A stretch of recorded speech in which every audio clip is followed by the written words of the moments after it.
ہمارے خداوند یسوع کی انجیل مقدس مرکز کے مطابق اس کا 2 باب اور اس کی پہلی 12 آیات۔ اس وقت یسوع جب کفرنہوم میں پھر آیا اور سنا گیا کہ وہ گھر میں ہے اور وہاں اتنے لوگ جمع ہو گئے کہ دروازے کے پاس بھی جگہ نہ رہی، اور وہ ان کو کلام سنا رہا تھا، اور لوگ ایک مفلوج کو 4 آدمیوں سے اٹھوا کر اس کے پاس لائے، اور جب وہ ہجوم کے سبب سے اسے اس کے سامنے پیش نہ کر سکے تو انہوں نے جہاں وہ تھا وہاں چھت کھول دی اور اسے کشادہ کر کے وہ چارپائی جس پر مفلوج لیٹا تھا لٹکا دی۔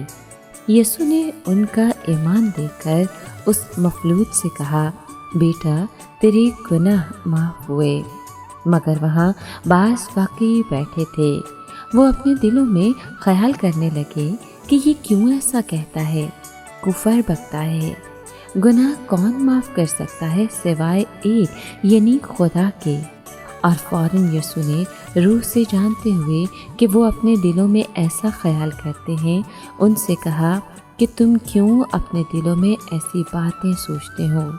آسان کیا ہے، مفلوج سے کہنا کہ تیرے گناہ معاف ہوئے، یا کہنا کہ کھڑا ہو اپنی چارپائی اٹھا اور چلا جا؟ بس تاکہ تم جانو کہ ابن انسان زندگی پر گناہوں کے معاف کرنے کا اختیار رکھتا ہے۔ اس نے اس مفلوج سے کہا، میں تجھ سے کہتا ہوں، اٹھ اپنی چارپائی اٹھا کر اپنے گھر چلا جا۔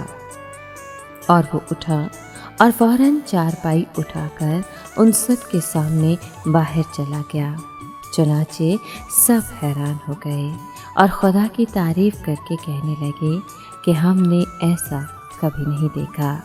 پاک کلام کے پڑھے اور سنے جانے پر خداوند کی برکت ہو، خدا کا شکر ہو۔ عزیز دوستو، پاک کلام کے اس حصے میں ہم خداوند یسوع کی مخالفت کا آغاز دیکھتے ہیں۔ فقیوں نے پہلی عیب جوئی اس وقت کی جب یسوع نے مفلوج سے کہا، بیٹا تیرے گناہ معاف ہوئے۔ اس طرح یسوع نے اسے اس کی بنیادی بیماری سے شفا بخشی۔ انہوں نے اپنے دلوں میں سوچنا شروع کر دیا کہ خدا کے سوا کون گناہ معاف کر سکتا ہے۔ وہ اس طرح سوچنے میں حق بجانب تھے، لیکن اس کا نتیجہ نکالنے میں غلطی کی، جبکہ انہوں نے کہا کہ وہ کفر بکتا ہے۔ اس کی وجہ یہ تھی کہ وہ اسے بطور خدا قبول کرنے کے لیے تیار نہ تھے۔ یسوع ہر قسم کے حالات کا مالک تھا۔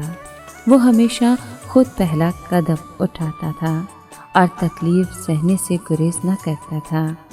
اس نے اس مفلوج کو شفا دے کر ثابت کر دیا کہ اسے گناہ معاف کرنے کا اختیار ہے۔